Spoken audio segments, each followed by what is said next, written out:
Hello, everybody. This is Paul Kealey at the National Low-Income Housing Coalition. We're going to give it another minute or so for people to log on. We have over 1,100 people registered for this call, so we're going to give it a little bit of time for people to log in.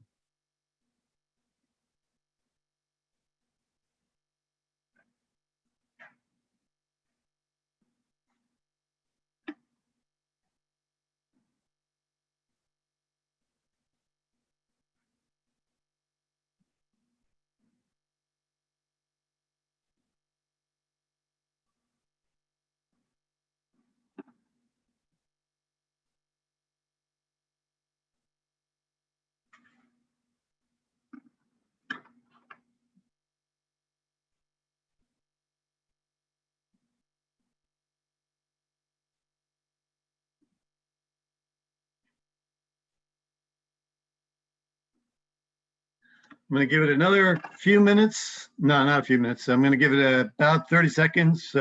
People are still logging in furiously. Give a little bit more time for people to join the call, and then we'll get started.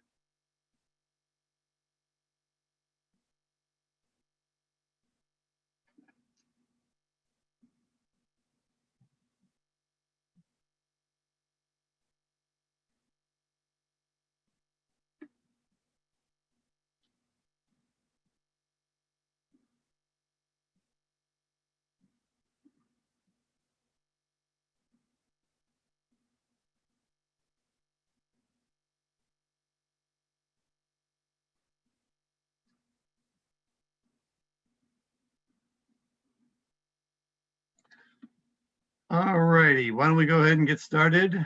Again, my name is Paul Kealey. I'm the Chief Operating Officer at the National Low-Income Housing Coalition, and I want to welcome you to today's National HoUSed campaign call for universal, stable, and affordable housing. During the call, we'll discuss the housing elements of President Biden's American Jobs Plan. We'll review a study of tenant screening practices, and we'll talk about the latest on the extension of the CDC eviction moratorium.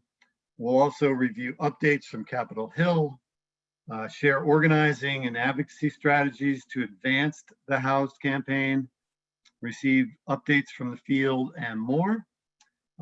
Just as a reminder, the NLIHC-led HoUSed campaign is focused on advancing anti-racist policies to achieve the large-scale sustained investments and reforms necessary to ensure that renters with the lowest incomes have an affordable place to call home. Basically, the campaign focuses on 4 areas.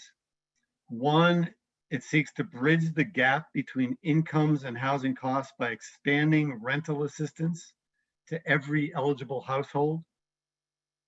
2, to expand and preserve the supply of rental homes affordable and accessible to people with the lowest incomes. 3, to provide emergency rental assistance to households in crisis by creating a permanent National Housing Stabilization Fund. And 4th, to strengthen and enforce renter protections that are so direly needed throughout the country. So that's in a nutshell, very, very brief nutshell, what the HoUSed campaign is about, and that is sort of the focus of these calls going forward. We will continue to be providing updates and information about what's happening related to COVID response, but we will be shifting increasingly to long-term solutions that address racial disparities and achieve large-scale sustained investments and reforms in affordable housing.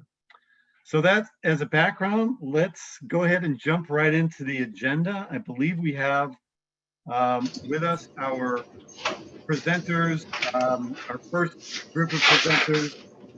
And I have on my list here that Kara Peterson from TFPB and Gabe O'Malley, also from the TFPB, are going to give us an update on the extension and enforcement of the CDC eviction moratorium. So Kara, and is it Gabe or is it Becca?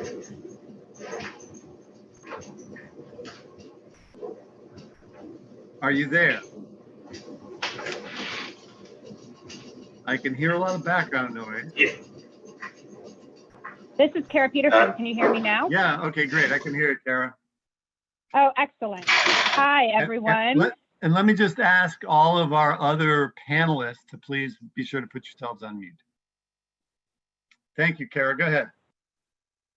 Sure, thanks. And thanks so much for having me and Gabe join you guys today. I'm Kara Peterson at the CFPB in the Office of Enforcement, and we just wanted to take a couple minutes today to underscore the statement we put out recently about enforcement efforts relating to the CDC moratorium, and ask for the assistance of all of you in identifying any places where you think our attentions may be needed. But to start, I just wanted to talk briefly about the Bureau's activity here. The acting director of the Bureau, Dave Waggio, and the FTC's acting chairwoman, Rebecca Slaughter, put out a joint statement on March 29th.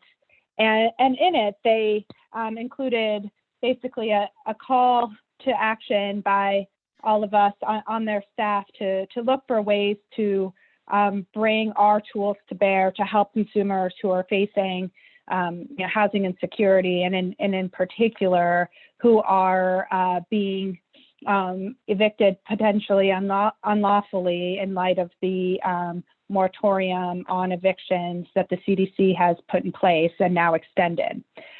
So in particular, they cite to reports that there's major multi-state landlords that are forcing people out of their homes, and that as a general matter, tenants may be being deprived of their rights to seek protections under the moratorium, and point out that a lot of the consumers who are being harmed by these practices are older Americans and people of color, and folks that are already at high risk during the pandemic.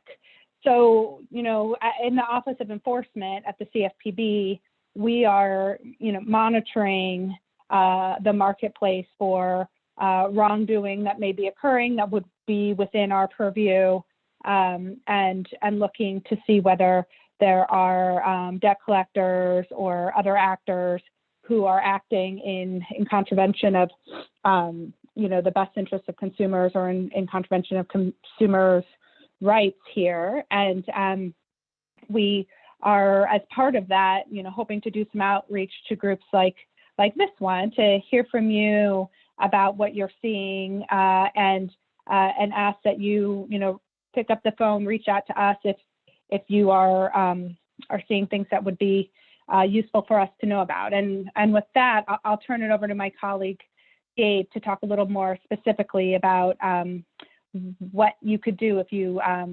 want to reach out. Gabe, let me interrupt just for a second before you begin, and let me ask all of our participants, if you have a question for any of our panelists, please enter it into the Q&A box. So at the bottom of your screen, you'll see Q&A. I'll be generally looking at questions there. If you'd like to chat with other participants, go ahead and use the chat function, but that's more like just sharing examples or something from your state, or asking a question of other participants. But if you have a question for a panelist, please put it in the Q&A box, and I'll turn it back to Gabe. Go ahead, Gabe. Thank you. So I work with and for Kara, and one of my jobs is to help oversee enforcement's docket, and this conversation today falls squarely within that.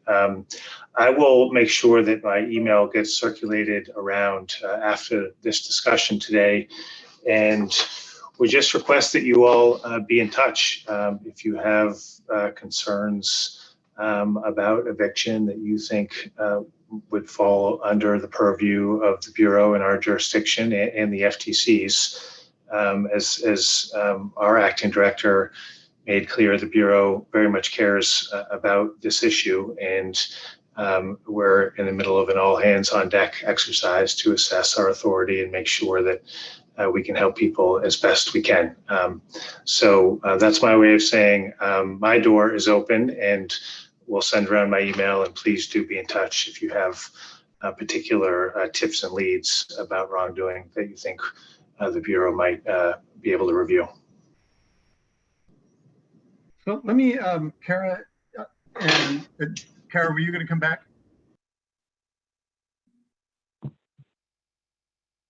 Did you have something? No, go ahead. Go ahead, Okay. Paul. Nope. So before the call, somebody submitted a kind of a multi-part question. Let me share parts of it with you and see if you have answers to any of them. It really had to do with Department of Justice and what's their role in this.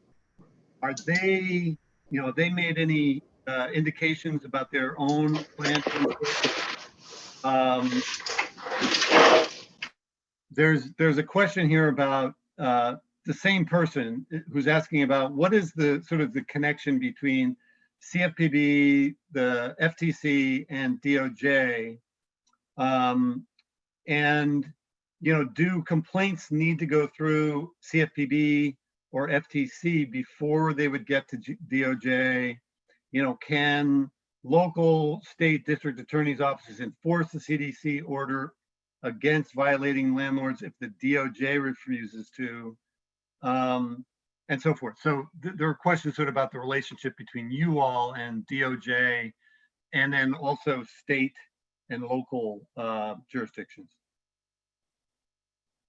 Sure. So just a couple different things there, but I'll start with complaints. I think sending complaints to us and to the FTC is incredibly helpful to lots of law enforcement agencies.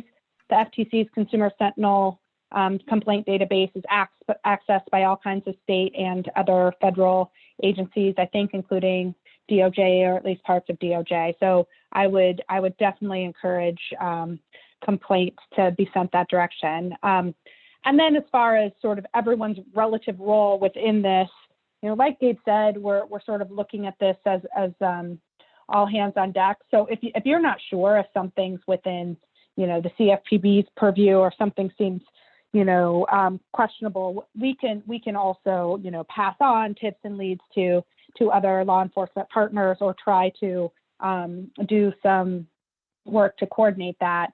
I'm not really in a position to speak to what DOJ's particular role is, and where they're headed with things and authorities outside of those at the Bureau. But I will say that bringing stuff to our attention and to the FTC's attention through our complaint database, or through tips and leads to Gabe or otherwise, is a good first step, because we're going to try to communicate with others within the government about things, even if it's not something that we have the specific authority to pursue.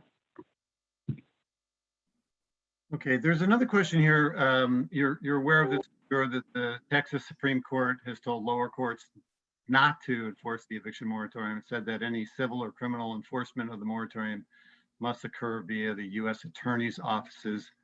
Is there anything that the CFPB could do about that? So I know there's various things playing their way through the courts on these topics. We're looking at what we can do consistent with those opinions, or whether they really affect our ability to take certain kinds of action. So I don't think there's something specific I can speak to on that case, but just as a general matter, we're following the various cases going on around the country on this topic, and taking them, staying apprised of them as we proceed. Okay, there's another question here about, would there be a chance for record expungement for any tenants who may have been unfairly or unlawfully evicted and now have an eviction filing on their record? I think that's a really good question, and a good thing for all of us to be looking at. I think it might depend on the facts, and if we're talking about credit reports or other records, but it's certainly a good issue one that we have on our radar. Okay, great. There are a few other questions. I don't know if you have a few minutes and you wanted to just take a look at what else has been coming in, that would be great. If not, we can follow up with you. Let me just take a look here. Actually, there's a lot of interest in this topic. There are questions about a couple of questions about landlords that are unlawfully evicting tenants for other reasons. When bottom line, it's actually non-payment of rent. It's supposed to be, it's supposed to be covered. And there's a question that the new extension does not apply to breach of lease, does it? And the answer to that is really just for non-payment of rent. I don't know if there's anything else you want to say about that. No, that's right. It does just extend to the non-payment of rent. Okay, yeah, quite a number of questions sort of along that line. When people are evicted, they're really behind on the rent, but the official reason by the landlord is the tenant holding over that landlord is holding over the tenant is are other things. Is there the question here, is there any recourse or interpretation from CFPB, FTC that could stop that? If a tenant, should they contact you if that's happening? I guess that's the main question. Well, we're obviously focused on the non-payment of rent issue, but to the extent consumers have complaints, and they often don't know the contours of whether their complaints do or don't trigger certain legal issues. So, given the different agencies involved and the different potential approaches, I would encourage people to complain about these issues, but also to complain to their sort of state and local authorities, which may be the better place on some of those issues. Right. Okay, very good. Thank you very, very much for joining us, Kara and Gabe. We really appreciate, again, if you have a few minutes and you want to take a look at some of the other comments and questions that are coming in, please do. There was, as I said, a lot of interest in what you had to share and a lot of questions that folks have about it. So thank you very, very much for joining us. And we will actually stay on this topic. And we've asked Noëlle Porter from the National Housing Law Project to chime in as well about the CDC eviction moratorium. So Noëlle, I'll turn to you. Thanks so much, Paul. And thanks to the CFPB. I think, my report is not quite so rosy, and I think it's really going to be essential that the CFPB is stepping in as a key partner in this process of continuing somewhat of an eviction moratorium and trying to keep folks stably housed. So on March 29th, the CDC issued an order that extends the current moratorium through June the 30th.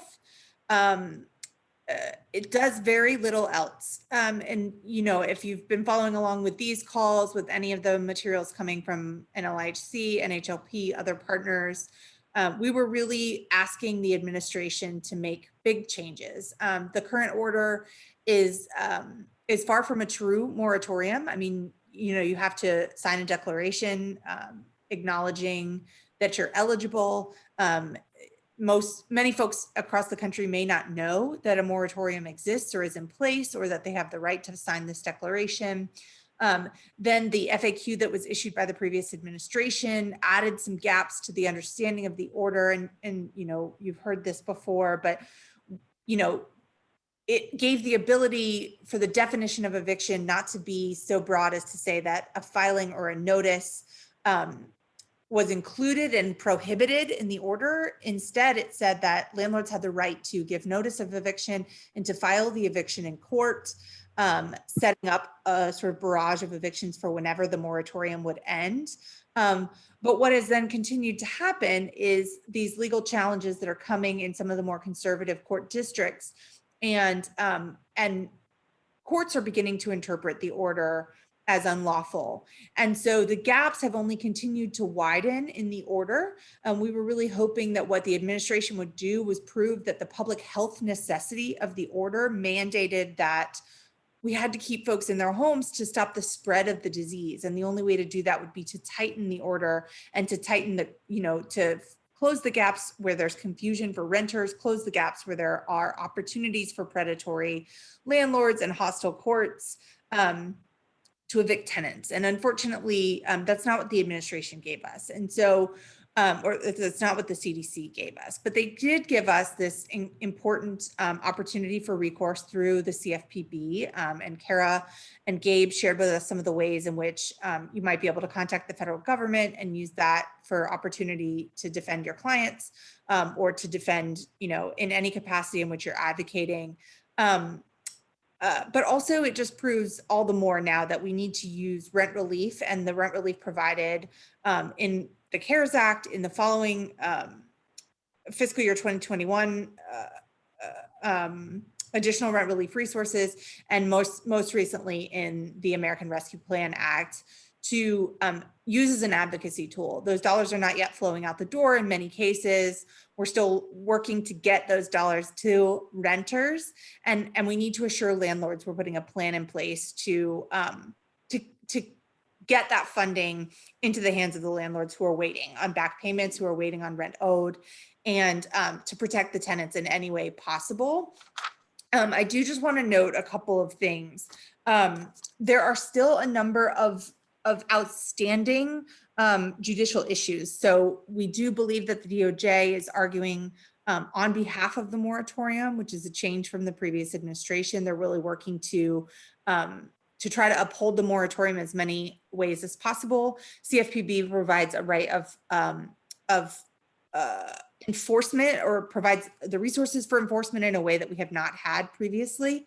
But we would really appreciate a little more from the federal government. Here's what we'll be asking for, and what we'll be pushing for in the future. One thing that we have used in the past, and one thing that NLIHC has been a key partner in advocating for, is that previously the Department of Housing and Urban Development, the U.S. Department of Agriculture, and the U.S. Department of Treasury for LIHTC had a number of provisions in place that would protect at least those federally backed properties and the tenants in any federally assisted housing. And we'll continue to ask for those three agencies to step up. We know that's tens of millions of renters who would be protected, and very tightly protected, by the authority of the federal government. We also want to continue to use the promise of rent relief as an advocacy tool to keep folks in their housing as long as possible. And then we'll continue to advocate for congressional assistance that would drive things like expungement of credit records, expungement of eviction records, that can continue to clean up folks' credit challenges coming from the current crisis, and continue to help in the sort of future evolution of how folks will approach the rental market. Another thing being then that we have to really make a strong push now for tenant screening reform, and really understanding that the crisis has driven a need for individualized assessment, and to really crack down on the inappropriate use of tenant screening companies who are going to be barring maybe scores of future residents from access to the market if we don't get control of what's happened to people's records in the current crisis. That was a little bit all over the place. I think, unfortunately, we're just saying we're glad that the order exists and has been extended, but there are so many large gaps. We're going to need advocates to step up and use state and local resources, use rent relief, and continue to advocate for further reforms that we'll share.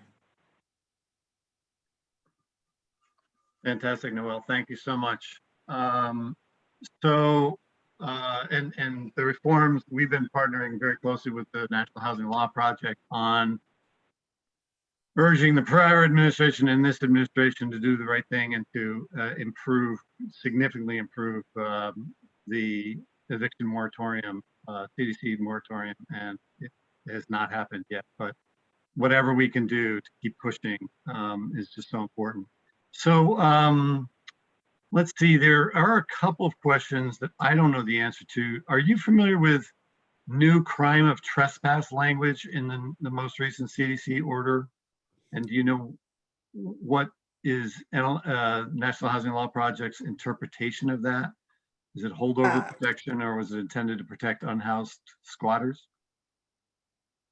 So we have not released our official analysis of this new order, where we're just kind of parsing through a little bit of the language. So I would say wait just a moment for the new legal analysis coming out of NHLP. Okay, great. And there is a question, just about going back to the Texas situation and its Supreme Court ruling. There's a question, have other states handled enforcing the order in the absence of some sort of emergency order from their courts or governors that you're aware of? I don't know, Noëlle, if you have any familiarity with, if there are any jurisdictions that have enforced it. That have enforced the moratorium, or that have taken similar action to, oh, thanks. Didi just posted the new analysis in the chat function, and that's important. I didn't realize we had published it, and I apologize. Oh, great. So that'll have the trespass issue addressed. So again, to your question, Paul, you were asking if other jurisdictions have taken similar action to Texas, or if others are enforcing the moratorium. That are enforcing the order. I think that certainly there are judges who have continued to uphold the order and have continued to prevent illegal evictions as we understand them to be based on the order. But certainly, the gaps are widening, and it is concerning that lower court judges might be making these interpretations. So we are relying on, state and federal courts that will continue to uphold the order. But it's becoming a little bit of a more diverse map to understand. I don't have any examples off the top of my head. Okay.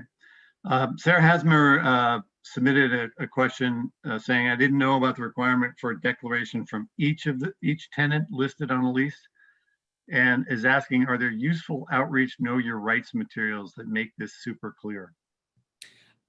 Yes. So one thing that's really important to understand is that the declaration is still the same declaration that we've used since the original order was issued, that those declarations don't need to be renewed.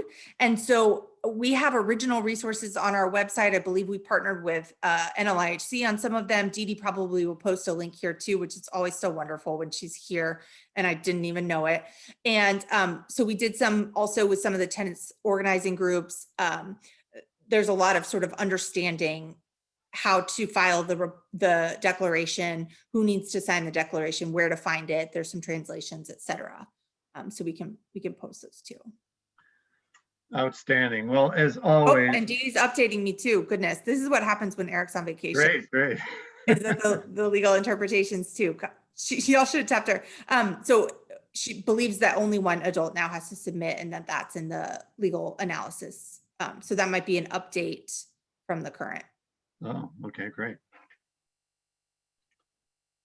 Well, as I was about to say, as always, we really value our partnership with the National Housing Law Project and all your work on this and renter protections and everything else. So thank you very, very much, Noëlle. Again, as I said previously, if you have a little bit of time to look at some of the additional questions that have come in and you want to attempt an answer to some of those, that would be great. If not, we can always follow up with you, but we really, really appreciate you joining us for this call, as always. Thanks so much, Gabe. I'm sorry, I think Gabe's name. Thanks so much, Paul. Sure. All right, take care, Noëlle.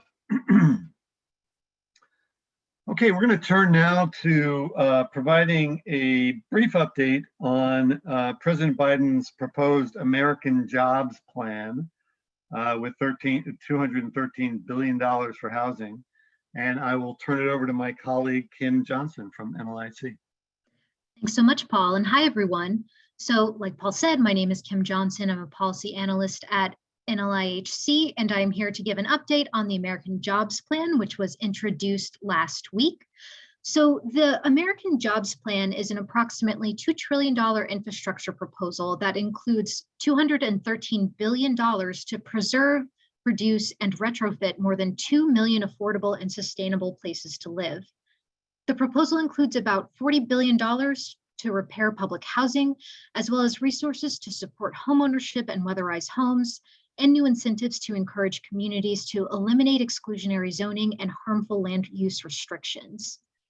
While there are not yet many public details of the proposal, including how that $213 billion will be allocated, President Biden, Vice President Harris, and members of the cabinet are embarking on an outreach campaign to garner support for the president's plan and detail how communities could be impacted by a massive federal infrastructure investment. NLIHC is working to ensure that any infrastructure spending plan includes the HoUSed campaign's top priorities: an expansion of rental assistance to every eligible household, $70 billion to fully meet the capital repair backlog in public housing, and at least $40 billion for the National Housing Trust Fund to construct deeply affordable, accessible housing for the lowest income people. Moreover, we're also working to ensure that these resources are allocated equitably and targeted to address the needs of extremely low-income communities and historically disinvested and marginalized communities. We're expecting the details of the American Jobs Plan to be fleshed out in the coming weeks, and once the details are filled in, we'll have a better picture of how Congress and the administration will work to get the bill passed. As of now, the administration is signaling they'd like to pass the bill with bipartisan support, but many Senate Republicans are balking at the plan's price tag. Outlets are speculating that pieces of the president's infrastructure plan may be broken down into smaller, separate bills that might pass with bipartisan support, leaving a final, likely larger bill with more controversial spending and tax proposals to pass under the reconciliation process in the fall. Democrats used budget reconciliation to pass the American Recovery Plan last month with a simple majority of 51 votes, as opposed to the 60 votes required in the Senate to pass a bill under regular order. NLIHC is circulating a sign-on letter for organizations to join, urging Congress to enact bold, long-term solutions to the affordable housing crisis that will actually meet the level of need. You can add your organization to the letter before it closes on April 9th using a link I'm about to throw in the chat. And that is it for me, Paul. Happy to answer any questions, and I'll turn it back over to you. Great, Kim, thank you very much. So there have been some public statements about how many homes would be created under the president's plan. Can you just comment about some of those statements?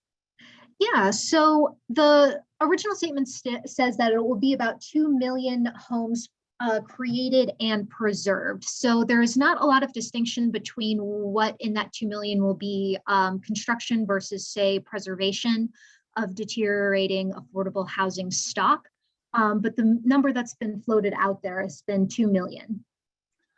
The other thing, a number of people submitted some questions before the call asking about how are they defining affordable housing, because of course affordable housing can be defined very, very broadly. It could to include low and moderate income, or it could be defined more narrowly to focus on people with the lowest incomes.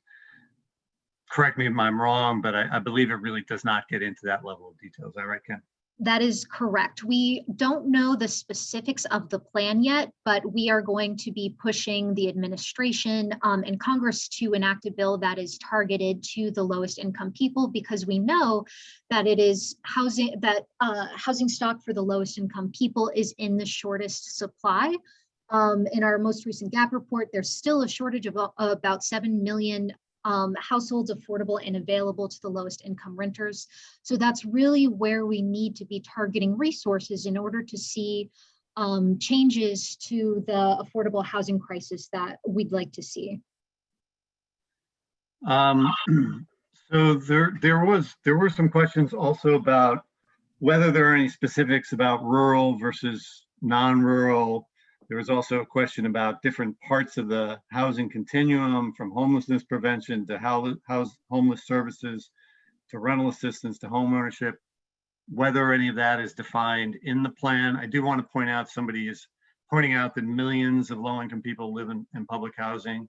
So that's the one place where some detail has been provided, and that $40 billion will be allocated to help with the capital needs, basically rehabbing and improving the conditions of public housing. But beyond that, we don't have any sort of information about rural or different parts of the housing continuum. Is that correct, Kim? That is also correct. And to your point about the $40 billion for public housing, well, that is a great and very much needed investment. If this bill is being targeted as a once in a generation infrastructure spending package, then we need funding that will fully address that capital needs backlog. We need that $70 billion to ensure that public housing stock is not only preserved for future generations, but so that current residents are also living in safe, affordable, and quality housing. I'm going to switch gears just a little bit here to follow up on the question from the same individual about public housing, see if you have any feedback about this. Public housing authorities, this person says, have experienced back rent issues and extreme measures for over a year. Many PHA residents, it says, because on subsidies, do not qualify for rental assistance in many municipalities. Is there any legislation being put forward, I guess, or being placed into effect or planned to mitigate the critical economic pressures and duress that PHAs are going through at this time? Literally millions of dollars are owed to PHAs, and this is only exacerbated by the previous administration's stance on low-income subsidized housing. Where and when is help coming? Yeah, so that is a great question. So first, I think it's important to clarify that the emergency rental assistance that's been allocated in the last 2 coronavirus relief packages, so that's the one from December, as well as the one that was just passed, the American Rescue Plan Act. Both of those bills allocate billions of dollars for emergency rental assistance. And importantly, Treasury has clarified that people who are receiving federal housing assistance can still receive emergency rental assistance to help clear those backlogs of rental arrears. However, and unfortunately, what we're seeing is a lot of local, state and local governments are imposing their own restrictions on residents of publicly assisted housing from accessing those funds. And so there needs to also be work at the state and local levels to push these programs to make the people running these programs to make programs as low barrier access as possible. And that includes allowing people who are in federally subsidized housing to access those funds. So like this attendee pointed out, they can clear those backlogs of accumulated rent. Thank you very much, Kim. There are other questions, and I know you'll be staying on the call, so if you can take a look at what has come in and any that you think you can address while we're on the call, that would be great. There are a lot of questions. I thank everybody for submitting them. While we can't get to all of them because of time constraints, they're really valuable to us. They're really, really important because we create many fact sheets and FAQs, and we really try to address the kinds of questions that come in during these calls. So please do submit them, even if we aren't able to get to them during the call. We currently have over 750 people on the call, and a lot of questions have come in and comments in the chat and so forth. But we really do appreciate them all because we really consider them all when we put together our documents. A treasure trove is available of guidance and frequently asked questions and so forth on our website. We hope you will take a look at those. Okay, we're going to move on now to our next topic, which is a new study on tenant screening practices. And we're really pleased to have with us Tim Thompson, senior attorney at the Housing Justice Center. Tim? Hello, everybody. About 2 years ago, my organization, Housing Justice Center, along with the Family Housing Fund and a coalition of community-based groups in the Twin Cities, got curious about looking under the hood at a extremely widespread but mostly invisible process, which is how landlords select their tenants. And the result is a new study that we have now just put out called Opening the Door, an examination of tenant screening practices in the Twin Cities area.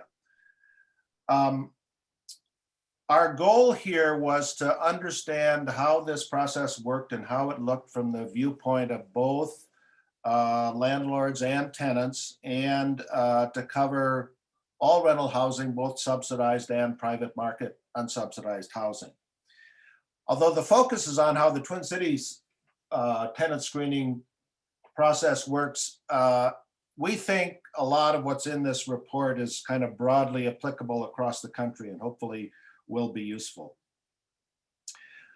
Almost all landlords use the same basic criteria. That is, they look at rental history, criminal history, credit history, and the level of income of the applicant. But where they vary enormously is where they draw the line within each of those criteria.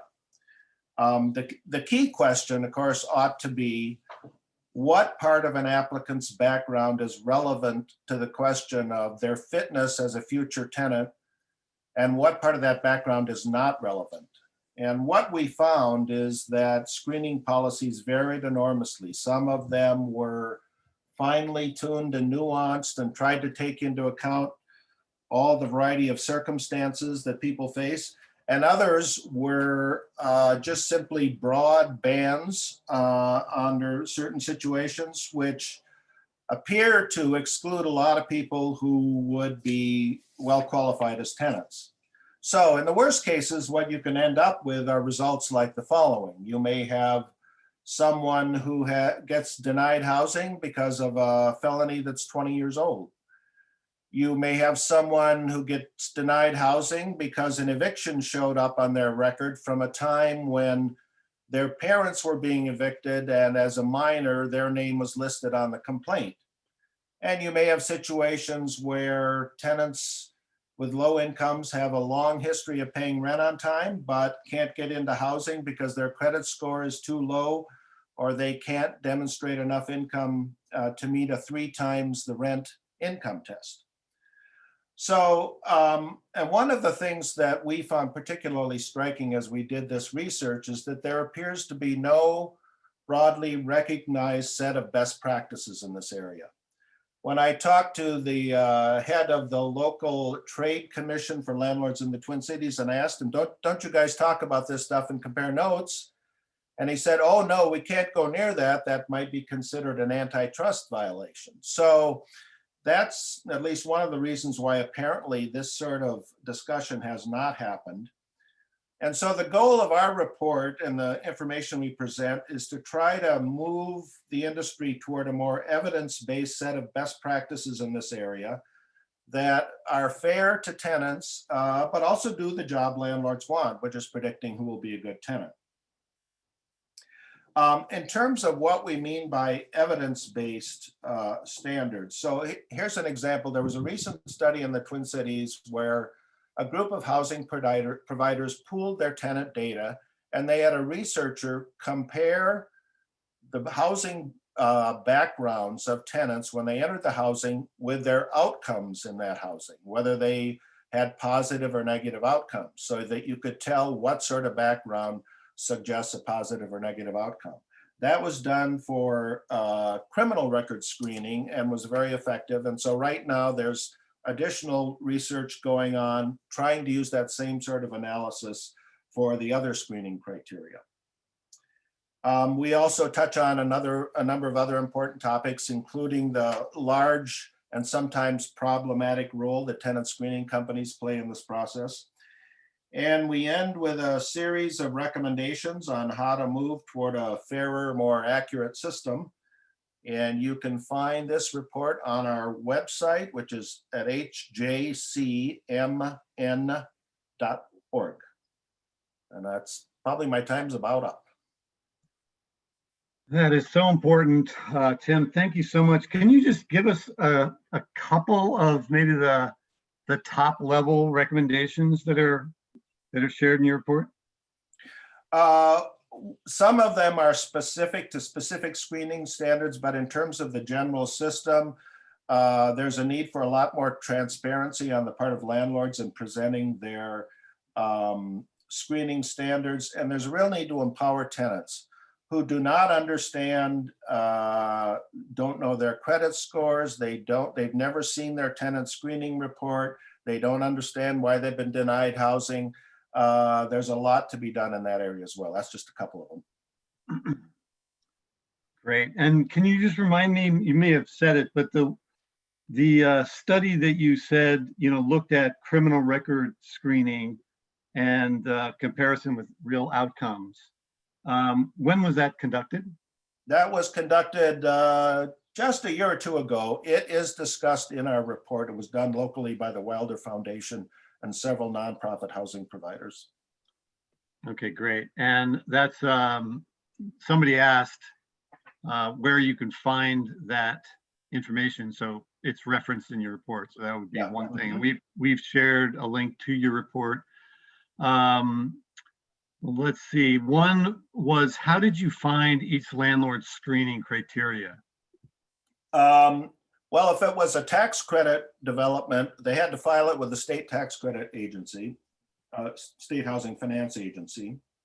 And others we just found from company websites. Typically, the plans that you find on websites are much more general than the detailed ones they actually use, which is another of the problems, but that's where we found them.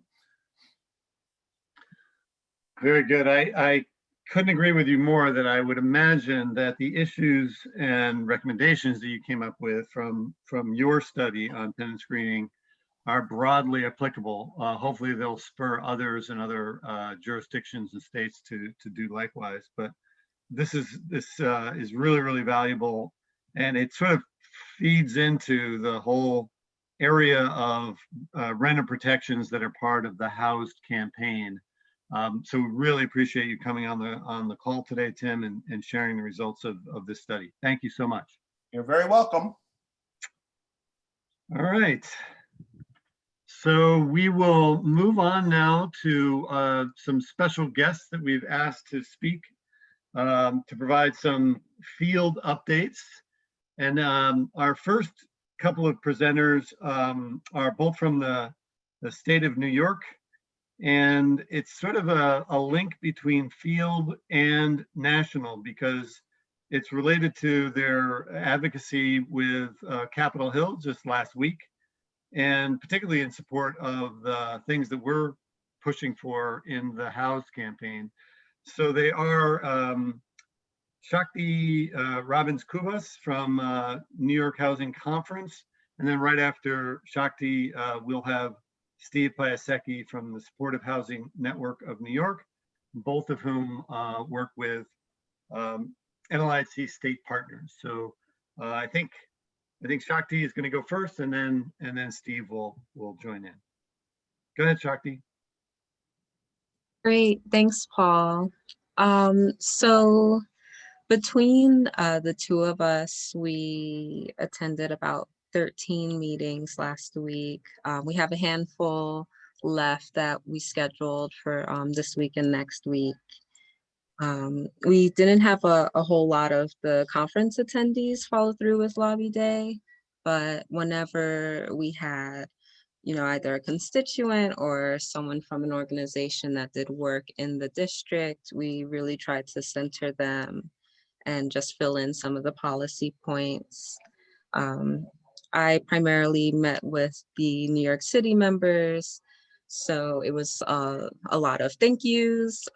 Pretty much all of them signed on to the Dear Colleague letter on the infrastructure bill that had some of our priorities in it already.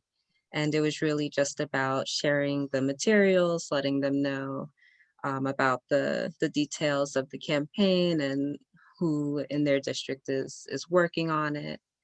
And of course, New York City is pretty infamous for its public housing needs. So I found that a lot of the New York City members were especially focused on getting that public housing funding number up, and they're pretty excited to work with us on that. And I'll pass it on to Steve. Great. Hi, everyone. Yeah, just to follow up on it, New York has a pretty diverse delegation. So we have, believe it or not, some of the most conservative Republicans, and everybody believes it, some of the most liberal Democrats.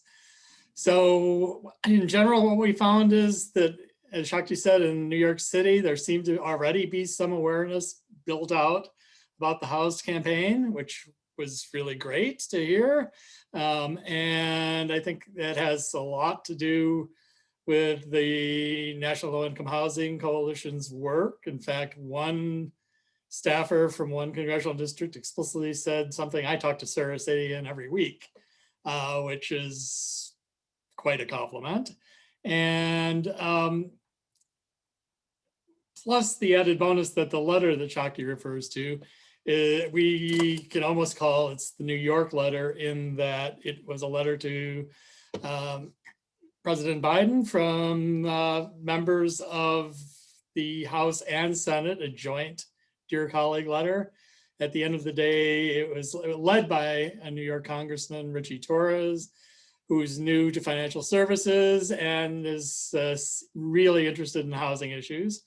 And on the Senate side, by our Senator Gillibrand, which is also kind of key to doing turnout. And everybody that we talked to seemed to really support. A couple signed on after our visits as they learned more about it. So there's at least 11 Democratic members of the New York delegation on that letter to President Biden. The letter, I think, now is closed, unfortunately, so we'll have to think about what the next steps might be, but it was a really good tool to kind of say what we have heard from some of our more progressive members. It's a good start, the Biden plan, now that it's out, but it's not enough. And it's particularly true with, as Shakti said, the housing authority issues, where New York City's NYCHA has identified essentially $40 billion worth of repairs that need to be done even as we speak, which would eat up more than half of the 70 million proposed in the Biden plan. So that's certainly, one thing. I really want to say thanks to the coalition for organizing all this. It was great to get back in the game, even virtually. I missed the cherry blossoms, but I assume they'll be there next year. And then, other things that came up pretty specifically, because we did meet with at least one Republican member from Long Island who didn't seem to have their hair on fire about this plan to spend a ton of money, but was very interested in, how the National Housing Trust Fund at 0 to 30% AMI could work as gap filler within the Affordable Housing Tax Credit Program, which was good to hear that they were processing it at that level of detail. And also, as you hear a lot, the population that everybody is very interested in addressing are homeless veterans. So we think it'd be great to look at programs funded by the trust fund that serve or prioritize veterans. That's really important.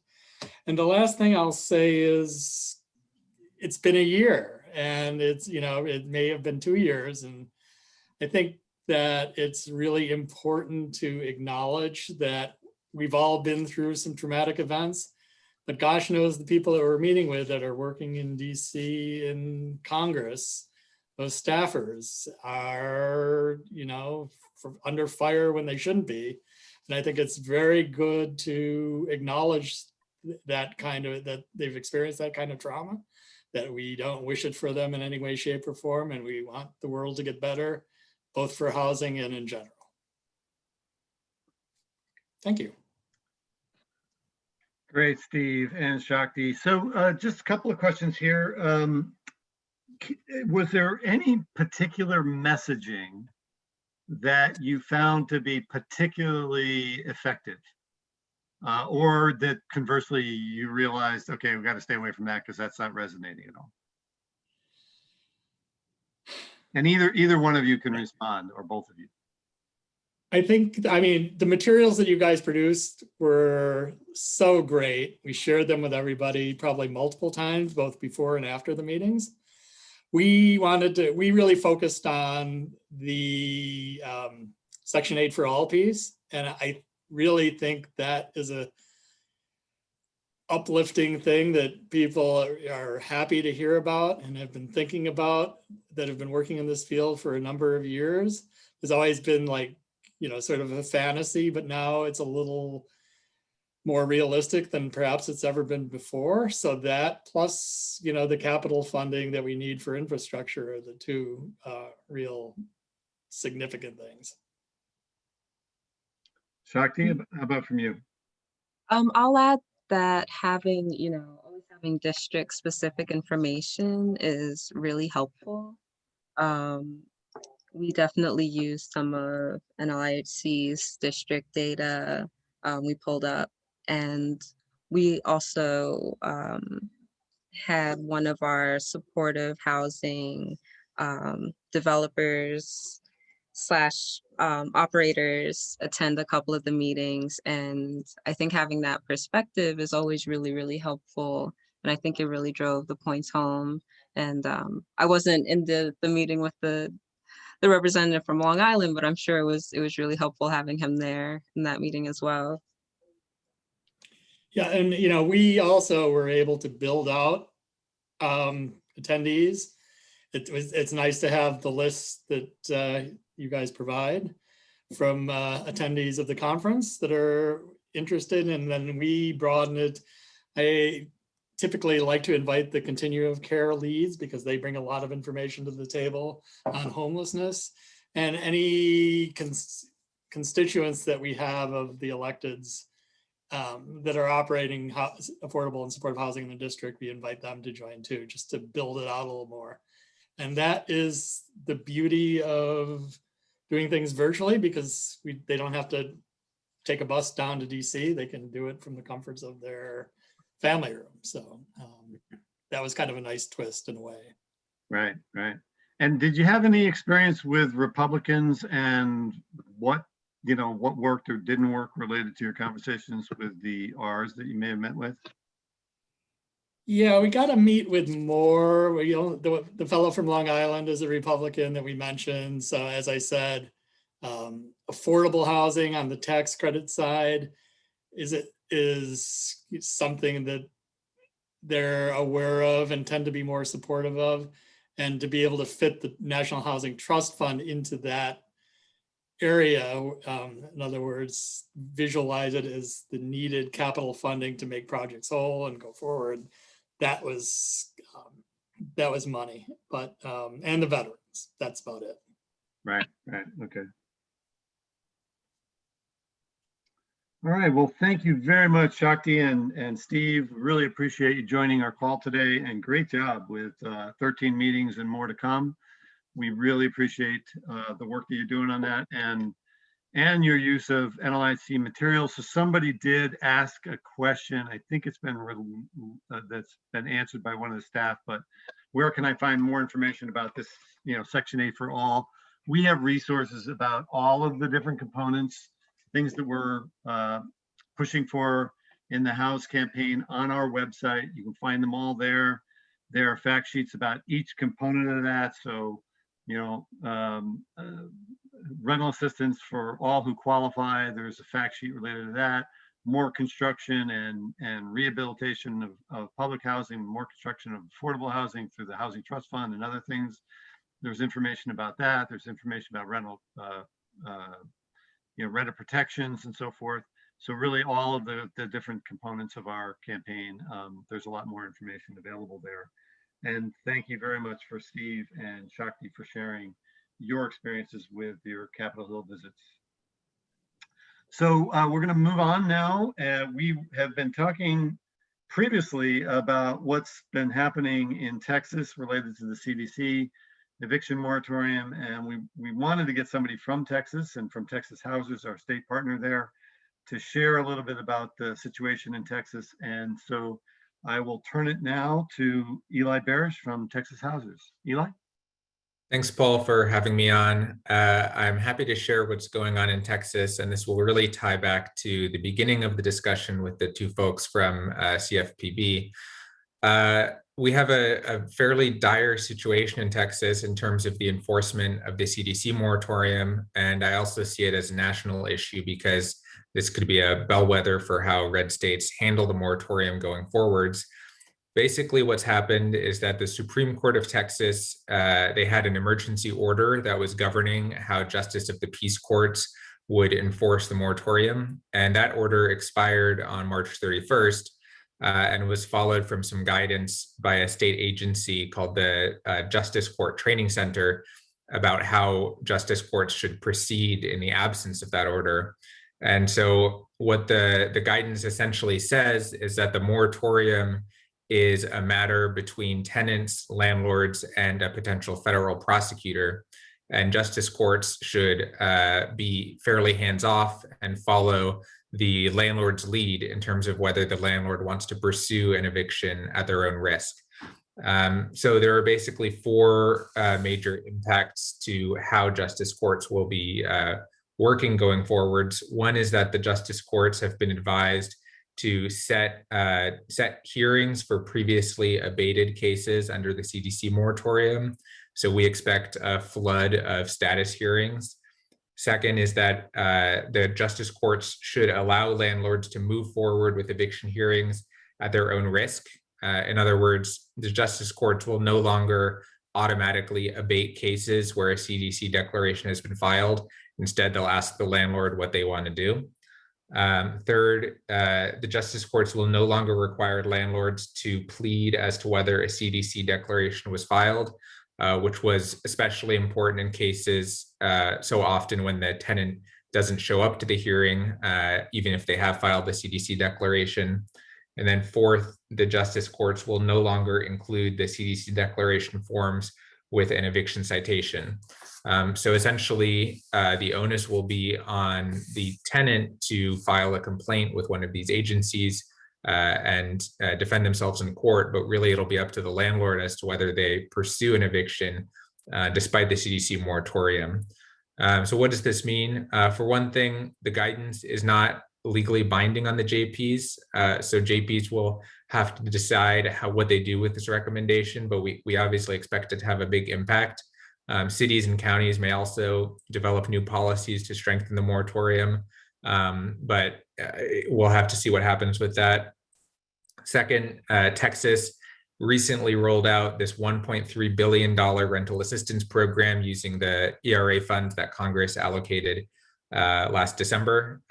It's gotten off to a really slow start, and if landlords are able to pursue evictions even under the CDC moratorium, then that'll really kick the legs out from under this rental assistance program because it just won't have time to get assistance to the tenants that need it. And third, we're exploring what enforcement by the FTC and the CFPB will look like. Ideally, we're going to push for proactive enforcement. Our concern is we don't want to get into a situation where there are hundreds or even thousands of complaints registered with the FTC and the CFPB over the next 2 months, and then all the enforcement happens after tenants already lose their homes. So we're looking at how we can enforce the CDC moratorium proactively, and more broadly, how do we slow down the reinforcement of eviction cases. So I would just reemphasize this is a situation where Texas has essentially decided that the CDC moratorium is a federal policy that will only be enforced at the federal level. The courts will have nothing to do with it. And, we want to see how we can strengthen the moratorium. And of course, we want to let y'all know that this could be a bellwether for how other states handle the moratorium. Oh, that's a sobering report, Eli. Thank you for that. Can you tell us a little bit more about how you're trying to be proactive in terms of thwarting and slowing down eviction cases? Sure. So one thing we've done is reach out to the state agencies that are running the $1.3 billion eviction diversion program, because that survived largely intact from this guidance. And we've asked them to center the CDC moratorium issues and distribute those forms in lieu of the justices of the peace doing it. So essentially asking different state agencies to take charge of that.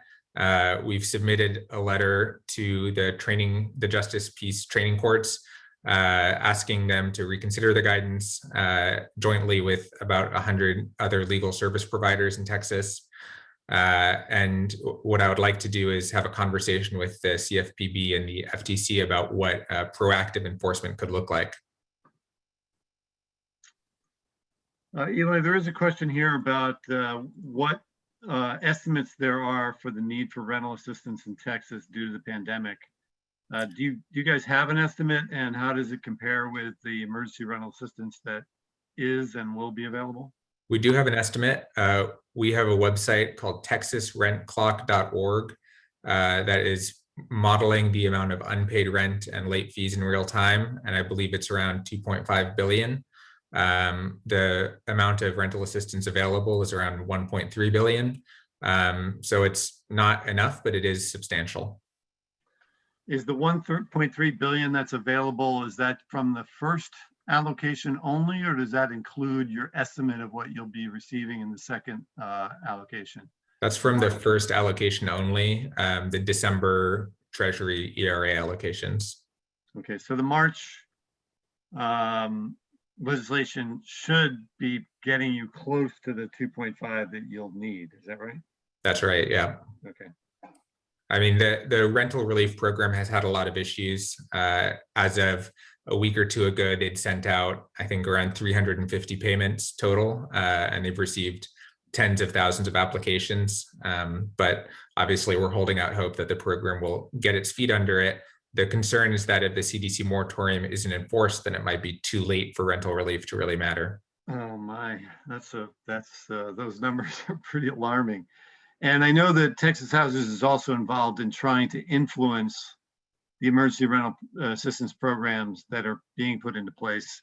Can you talk a little bit about your efforts in that space? Sure. So I'll mention two major issues with the statewide program that we've paid attention to. One is the $1.3 billion program is not accessible to people who receive federal housing subsidies, so voucher holders or people in public housing, which is against Treasury guidance. So we've been advocating to open the program to those residents, and we've seen public housing residents be evicted, which is it's disturbing that so much money is available, but it's not getting to them. And the second thing we've looked at is how to incorporate the Treasury guidance around allowing tenants to use the money to relocate.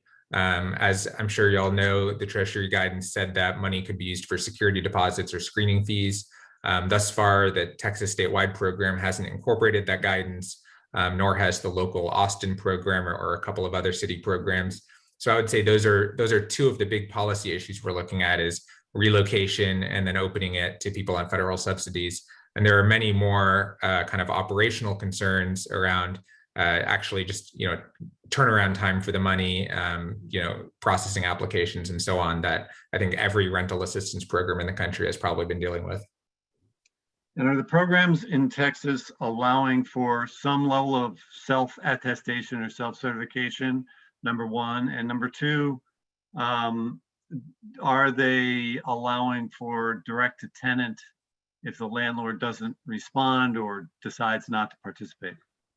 So on the first question, they are allowing for self-certification in light of the Treasury guidance, and that's a great improvement over earlier programs using CARES funds, which had really high documentation burdens.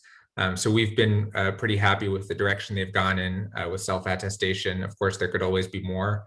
It could always be more accessible. On the second question, yes, the money can go to tenants, but first the program has to try to contact the landlord.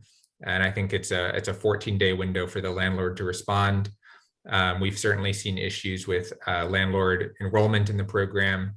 And if the CDC moratorium isn't being enforced, then that gives even less incentive for the landlord to participate, and the landlord could just evict the tenant.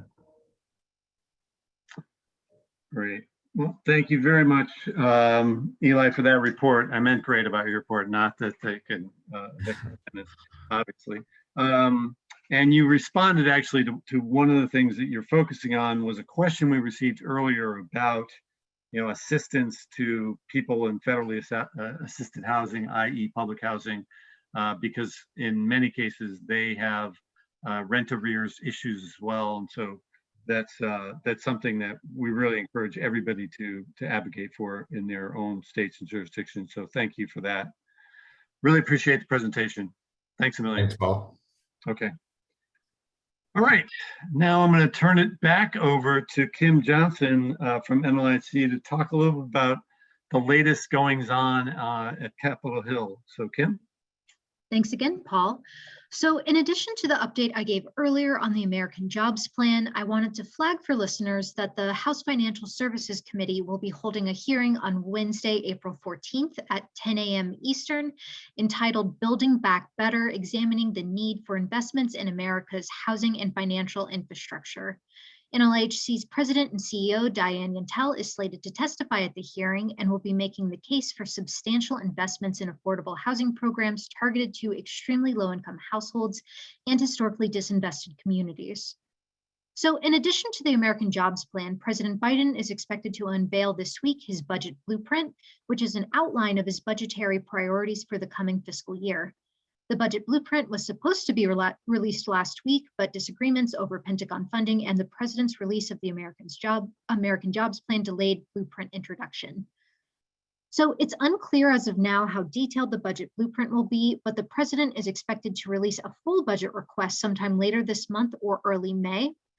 While the president's budget request doesn't have a lot of bearing on how Congress ultimately decides to appropriate funding, the president's budget nevertheless signals the administration's policy priorities for the coming fiscal year and marks the beginning of the annual appropriations process.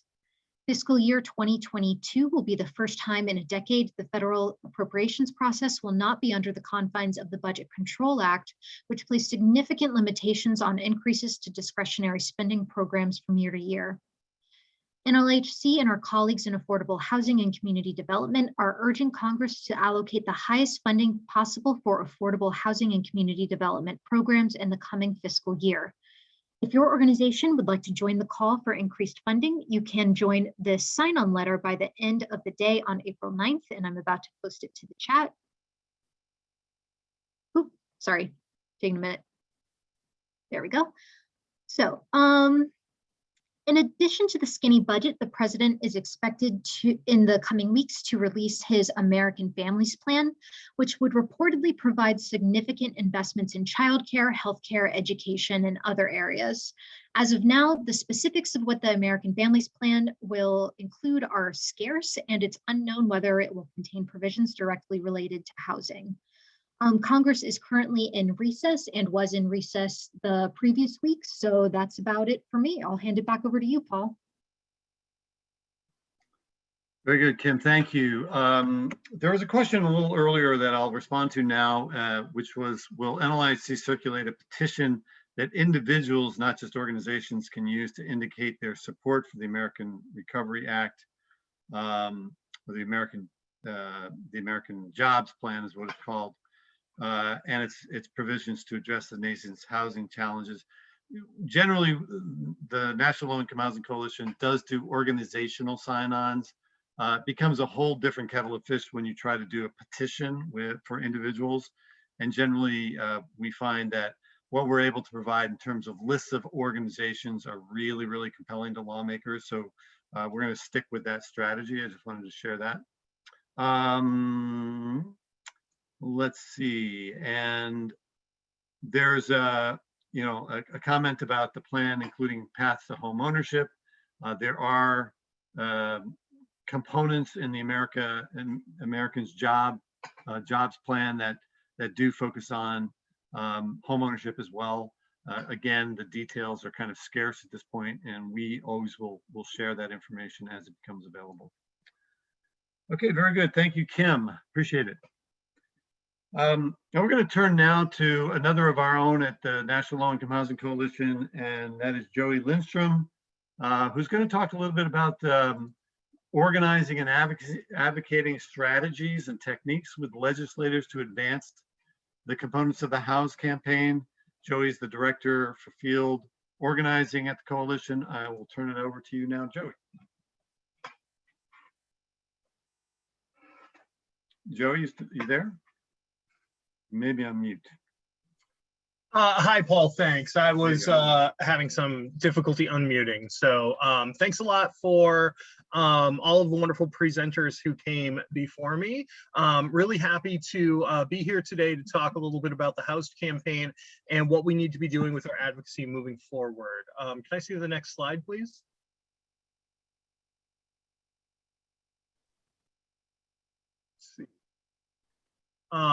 Okay, great. So the importance of advocacy targeting friendly legislators. As you might have heard many of our previous presenters say when talking about the upcoming infrastructure package, it's that details are being worked out right now. And for the most part, the details that are being worked out on this very large spending package are being led by members of Congress who are generally very supportive of housing issues. But I say that somewhat generally. If you've ever been a part of one of NLIHC's webinars on Capitol Hill Day or How to Lobby, you've seen this graphic that's up on the screen where we talk about legislative targets not as a supporter or an opponent. It's not a yes or no switch, but rather our targets exist on a spectrum of staunch opponents to staunch supporters, right? And people often ask me which members of Congress should be our targets, and I always say all of them, because the truth is, even for those members of Congress who are our strongest opponents, advocacy can inform their staff, or in some cases, convince them that advocates are so rowdy that they need to focus their efforts on something else. But today, I want to focus actually on advocacy toward those who are already our supporters, because in the near term, our advocacy is going to be focused on so many of the legislators who are already on our side. So I get a lot of people who say to me when we're pushing for important housing legislation, you know, my congressional delegation is already on board with these priorities. You know, it doesn't mean anything if I reach out to them. Or I actually got an email today. This is a very common email I'll get from advocates in California, where they'll say, oh, we've been focused on local and state things, not sure our voice really matters at the federal level, because there are, of course, many members of Congress from California who are supportive of housing initiatives. But the truth is, we need as much advocacy as we can right now targeted at our supporters. And I put up on the screen here an important quote from Franklin Delano Roosevelt. I agree with you. I want to do it. Now make me do it. And this is an important quote because it speaks to a moment in American history where we had a leader who was open to making some big, bold investments in some long-term solutions, which we all now know is the New Deal. But sometimes people forget in the story, in that history, that there was a very large and very coordinated national campaign to make the argument for the solutions that were included within the New Deal, and to create the environment whereby the members of Congress who President Roosevelt would rely upon to pass the New Deal felt that they had the support and backing of their constituents to take such bold action. And so let's check in just on the context of our current advocacy around this upcoming infrastructure bill that is going to be such a unique opportunity to get a ton of resources toward important housing solutions. So as has already been mentioned, the infrastructure bill will move forward through budget reconciliation. This is largely going to be a single party process controlled by the Democrats. And while it's not entirely true that Democrats are more supportive of housing solutions than Republicans, recently that has been the case. There are also indications that not many bills will move through the Senate at the more achievable 50-vote threshold, which is what budget reconciliation means. Our chances to get a lot of the big investments we need really decline after budget reconciliation and the infrastructure bill. So we'll have the infrastructure bill, we'll have the budget, but there aren't going to be a lot of bites at the big, bold solutions apple. Funding levels in the infrastructure bill are currently being negotiated, and you already heard Kim say a couple of times that a lot of the details are forthcoming. But we know that we need a strong starting point for the housing priorities in this bill. The bills that move forward in the House and the Senate are unlikely to be improved very much beyond the initial proposals. And this is why it's so important right now to talk to the members of Congress on the key committees who are working to draft the housing elements of the infrastructure package. The two most obvious ones are Chairwoman Maxine Waters in the House of Representatives and Senator Sherrod Brown in the Senate. We need to be thinking about the scale of what's about to happen, where we're going to have a major investment in housing solutions. But we also need to remember that even though the scale will be large, our key champions who we rely on to fight for housing resources have several priorities in this bill that they're choosing between. And we need to make sure they're hearing from housing advocates just as much as they're hearing from other advocates. So tips on friendly target advocacy. What do you do when you're asking for something from a member of Congress who has long been your friend and a friend of these issues, right? Number one is always remember, open with gratitude. Acknowledge the member of Congress's past leadership and support on these important issues. When you can, be specific. If you can mention that you appreciated that they were on a Dear Colleague letter, or that they voted to support the emergency rental assistance that was a part of the American Rescue Plan Act, or if there's a particular bill that they authored and introduced. Please call that out specifically in your meetings and in your advocacy, because they will always be more apt to step up for housing advocates when they feel like housing advocates are noticing what they do. So if you ever want some of those specific examples, please reach out to myself or any of us on the field team, and we can work with our policy team and make sure that you have something to include in your messages and in your meetings. You also, when you're talking to your friendly targets and really trying to push them to provide as much as possible, you want to remind them that you've got their backs, that you and the other constituents who you mobilize and who you represent will be supportive of them when they make these big initiatives. It's important to remember that it's easy for our supporters to be bold when they have less power, right? It's easy for them to propose an initiative that will solve a problem and cost billions and billions of dollars when they know it won't pass. But here in a moment when it actually might pass, and those dollars are being spent, and they're concerned to make sure that those dollars are going to be spent effectively, they really need to know that they have the backing and the support of the people who they rely on when it comes to election day. They need to know that they have the backing and the support of the communities who are meant to be helped by these bold solutions. And that will make them feel a lot more confident moving forward with these high priority asks. We also want to make sure that members of Congress are focused on this moment and that they don't delay any of our top priority solutions to future legislative packages or future standalone bills. It's important to remember that when you're doing advocacy targeted to friendly legislators, that the conversations and the meetings will be a little bit different. Because these are friendly legislators, it's more likely that some of the staff members have thought about this issue before, that they know something about housing and homelessness, and that they actually have some opinions on it. So in a lot of these conversations, you're going to have the opportunity to dive deeper into some of the details of what the programs are and what they do, and you'll be able to sort out a lot of their questions. When this happens, always remember that you can provide more information and follow-up. You can get in touch with us at NLIHC. We can help to provide more data and more talking points that you can provide as a response. But also remember that there are people in your community who are experts on any given issue that your members of Congress and their staff might be asking about, and you can bring in those voices to your advocacy. But it's extremely important right now, as much as any time before, to demonstrate that the solutions that we know work are the solutions that need to be included. We need to focus on the scale of these solutions because we know which investments will bring about meaningful results. The concern and the hesitation that some members of Congress might feel is that when they're spending, $2 trillion, they want to make sure it has a lasting impact. And a common misconception among voters, among political leaders, among legislators themselves, is that, well, we invest so much money in housing and there's still so much homelessness. Maybe what we need is a new approach or new ideas. But the truth is, we just don't invest so much money in housing. We know these solutions work and we need to remind them of the effectiveness of these programs. Beware a few arguments that you might hear in response to your advocacy, which is, oh yeah, we totally agree, but we can't do much on this bill.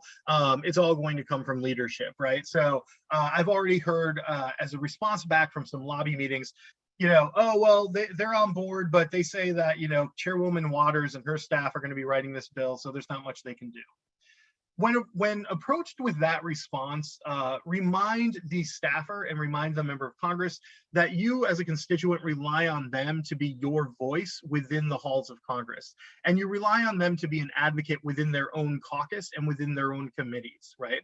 So even if it is true that committee leadership or chamber leadership will have an outsized voice in what gets into the final bill, it's important to remind each individual legislator that they are your voice in those conversations. So Chairwoman Waters, Speaker Pelosi, Senate Majority Leader Schumer, Senator Brown, they are going to be considering very actively what they hear from other members of Congress as priorities. Those are things that they will consider when they're working on crafting these aspects of the bill. Also remember that when legislators start saying, well, we're worried about the deficit, we're worried about spending too much money, remind them that this is a unique moment and that this is a big moment, and refer again to the outcry and public support that exists for these solutions in their district. That will help them realize that they need to be comfortable with spending and reaching the highest possible number that we can get to. And then finally, and this is actually one of the most tricky arguments to be aware of, is sometimes when you've got a member of Congress who's been wonderful on housing issues for many, many years, they've got knowledgeable staff, they'll say, oh, we appreciate your concern, thanks for reaching out, but you can trust us on this, we're going to put together a good bill, we're going to advance a good bill. In this moment, it's important for you to remember that your advocacy is essential not just to bring up the issue, but to make sure that the issue is understood as a top priority versus other priorities, and to make sure that you get a chance to offer yourself as a resource when they have questions. Because the truth is, it's not just about spending money on housing, it's about spending money on housing solutions that we know will work for people with the lowest incomes who are homeless and at risk of homelessness. So those are some of the key things that I wanted to bring up. That's my contact information, but I hope that as the next few weeks move forward, people are reaching out to all of their members of Congress, including and especially those who have been supporters who need to, in this moment, be champions. All right, fantastic, Joey. Thank you so much for that presentation. Great advice. We hope that you all follow it. We're coming close to the end of our time here. I just want to make sure that everybody does follow up, become involved.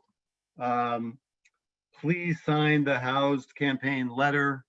Sign your organization on to the FY22 funding letter. Contact your members of Congress about the American Jobs Plan and make sure that there are really robust resources for people with the lowest incomes. And then we encourage you to join one of our working group calls. We have a legislative working group that dives into more details on legislation on Tuesdays at 12:30. Please join us for that. We have a call on the Disaster Housing Recovery Coalition. Please become part of that coalition and join us for our calls on Tuesdays at 3 p.m. We have a state and local implementation working group call at 3 p.m. on Wednesdays. Join us for that. It's about, implementation of the solutions for the COVID dollars. And then also join us if you're a low-income renter. We have something called Tenant Talk Live that takes place on the first Monday of every month. So there is one of those today at 6 p.m. Please join us for Tenant Talk Live as well.